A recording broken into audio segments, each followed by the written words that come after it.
سلام آقا. دوباره دور بعدی مذاکرات شروع شد و تو دل سیدعلی سیر و سرکه و زهر با همدیگه افتادن به جوشش.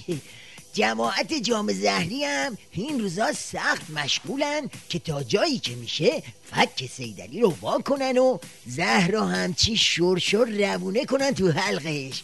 مثلا لاریجانی در میاد میگه که دلیلی برای اینکه نگاه منفی به مذاکرات داشته باشیم ندارم.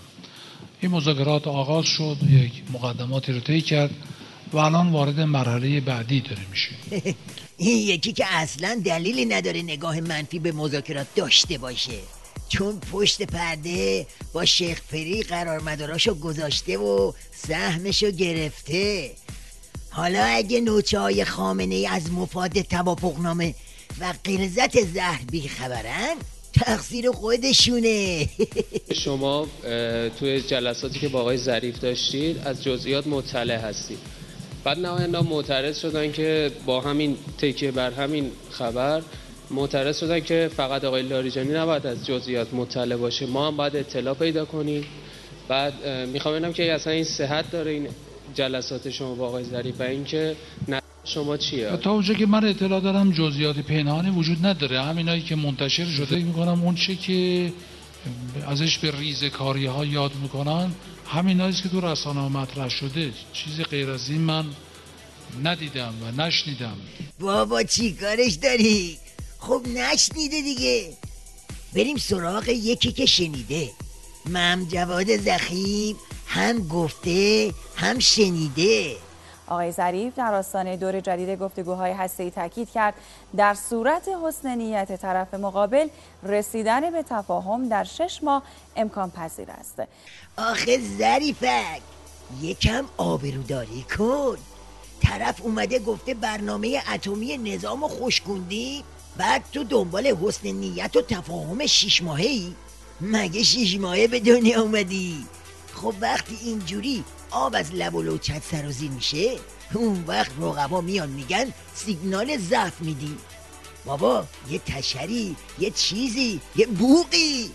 اقدامات نامناسبی که صورت گرفته، صحبت‌های بی‌معنی که صورت گرفته، من نمیدونم آمریکایی ها از این گزینه چه نفعی بردن، در عراق چه نفعی بردن، در افغانستان چه نفعی بردن، چه فایده‌ای براشون داشته که کماکان اصرار دارن به روش قرن پیش این حرف‌ها رو مطرح بکنن، ضمن اینکه این گونه حرف‌ها هیچ تأثیری بر اراده مردم ایران برای دفاع از حقوقشون هیچ وقت نداشته و در آینده هم نخواهد داشت.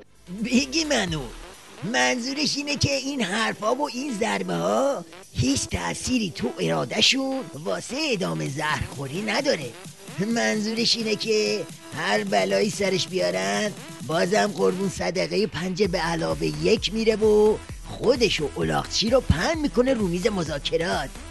اما از این که بگذریم، یه نکته موشکافانه تو تصویر این بار ظریف هست. ببینیم شما متوجه شدید؟ سر و صورت ظریف و دوله نظام رو ملاحظه میکنید؟ ریش بزی رو بیخیال شده و رفته تو کار تریش. سرتاجر کراواتی نفتای ما، تحریش تو کیلس یعنی کشت ماها را، شیبانه کشت ماها را.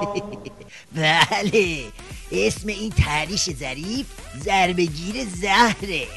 ریش بزی رو زده که دهن بسیجی ها رو ببنده و از اون طرف دهن سیدعلی رو واسه زهرخوری واکنه. اینم سندش.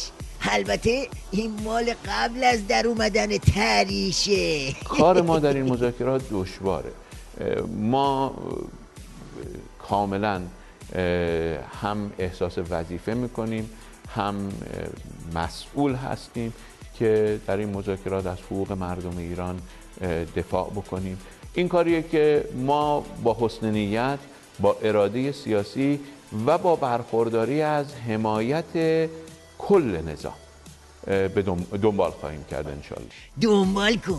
دنبال کن ببینیم به کجا میرسی. فعلا که بدبختی ها و مصیبت ها دارن سیدعلی رو دنبال میکنن. موشکاف همینجا نشسته. برو بیان برگرد ببینیم این بار چند تا پاتیل زهر میریزی تو حلق سیدعلی.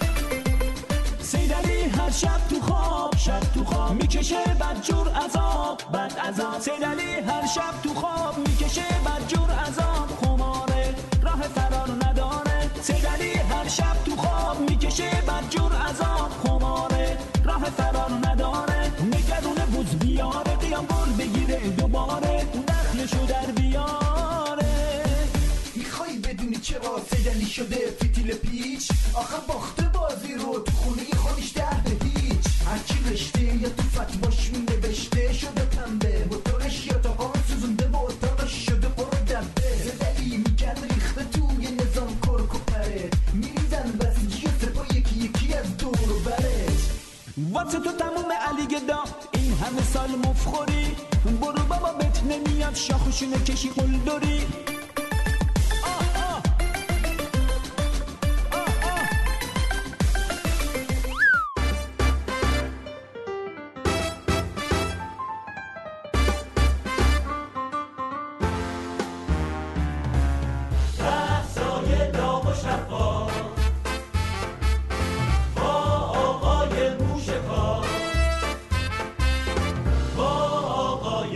موشکاف